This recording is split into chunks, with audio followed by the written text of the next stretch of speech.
Diz assim, capítulo 1, versículo 4.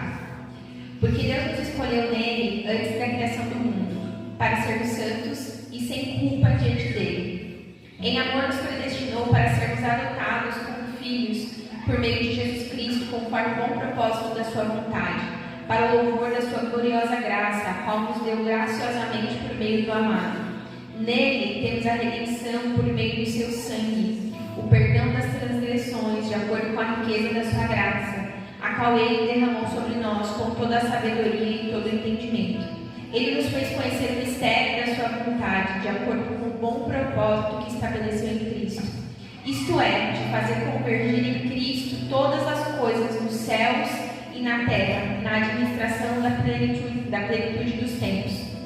Nele, fomos também herdeiros, tendo sido predestinados conforme o plano daquele que faz todas as coisas segundo o propósito da sua vontade, a fim de que nós, os primeiros esperamos em Cristo, os que primeiro esperamos em Cristo, sejamos para o louvor da sua glória. Quando vocês ouviram a palavra da verdade, o evangelho da sua salvação, e creram nele, foram selados em Cristo com o Espírito Santo da promessa, que é a garantia da nossa herança até a redenção daqueles que pertencem a Deus para o louvor da sua glória. Por essa razão, desde que ouvi da fé que vocês têm do Senhor Jesus e do amor para com todos os santos, não deixo de dar graças por vocês, mencionando-os nas minhas orações. Peço que o Deus do nosso Senhor Jesus Cristo, o glorioso Pai, dê a vocês o espírito de sabedoria e de revelação por meio do pleno conhecimento dele.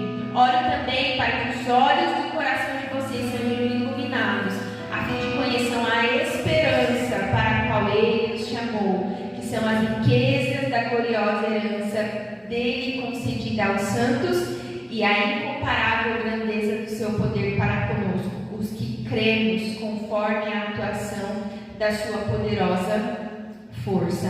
Amém? Irmãos, nós estamos todos em crentes, né? E esse texto eu li há umas 2 semanas atrás, né? Que é a carta aos Efésios. E Paulo está, na verdade, agradecendo porque o próprio Deus já havia começado uma obra, já havia feito uma obra realmente. Aquele povo da igreja de Éfeso já cria no Senhor. E aqui ele está falando e dando graças porque eles tiveram um encontro e creram em Jesus com o poder do Espírito Santo. E nós realmente temos muito que agradecer nisso, né? Quando nós estamos em crentes, que poderoso é. É claro que é maravilhoso pregar o Evangelho também para os que não conhecem, porque eles precisam realmente serem alcançados, precisam ser alcançados por essa graça. Mas também é maravilhoso quando nós estamos em crentes, porque nós podemos todos celebrar que nós já cremos no Senhor, nós já conhecemos e já temos consciência de que nós recebemos essa graça. Só que a partir do versículo 15, quando nós lemos, ele continua dizendo no versículo 17, né? Peço que o Deus do nosso Senhor Jesus Cristo, o glorioso Pai, dê a vocês o espírito de sabedoria e de revelação por meio do pleno conhecimento dele. Oro também para que os olhos do coração de vocês sejam iluminados, a fim de que conheçam a esperança para a qual ele os chamou.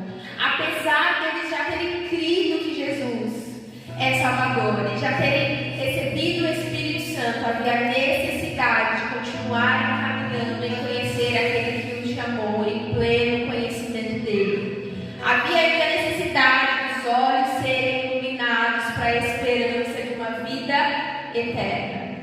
Por vezes, no nosso dia a dia, talvez a nossa esperança seja minada, mas mesmo como crentes, mesmo como aqueles que já conhecem ao Senhor, constantemente, através do pleno conhecimento de Cristo, os nossos olhos serão iluminados para voltar para este lugar de esperança.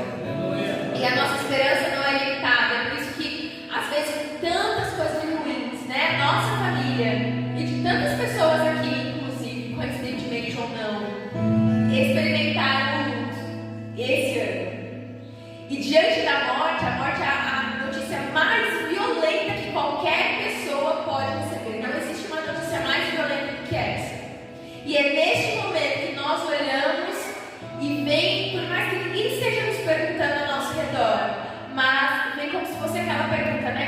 está a nossa esperança? Porque diante da morte, nós precisamos assumir, eu creio ou não em uma vida eterna. Então, ainda como crentes, por mais que nós já creiamos no Senhor, assim como aquele povo de Éfeso já cria no Senhor, ainda assim Paulo está dizendo, eu oro para que os olhos de vocês sejam iluminados para essa esperança. E a esperança que está em Jesus é uma vida eterna, não se resume a nós, por mais que nós já creiamos, nós já recebemos o Espírito Santo, ainda assim Paulo está dizendo, eu oro para que vocês recebam o Espírito de sabedoria, de revelação, do pleno conhecimento, a fim de que vocês tenham uma verdadeira esperança. Então, por mais que nós sejamos crentes, a pergunta é, onde está a nossa esperança? Onde está a nossa esperança? Que a nossa esperança esteja, né, no Espírito que nós sentimos aqui. O Espírito que decide quando virá. Porque não conseguimos forçar, nem determinar, nem imaginar quando ele virá. Mas ele é independente. Ele nem precisa de nós, irmãos. Mas é esse Espírito que ama se manifestar em nós, deseja se manifestar em nós, habitar em nós. Então, o que Paulo diz para essa igreja, e celebra poder dizer isso a uma igreja apenas de crentes, é que os nossos olhos se voltem para este lugar, que é um lugar de esperança eterna, na vida eterna, porque Ele é bom e derramou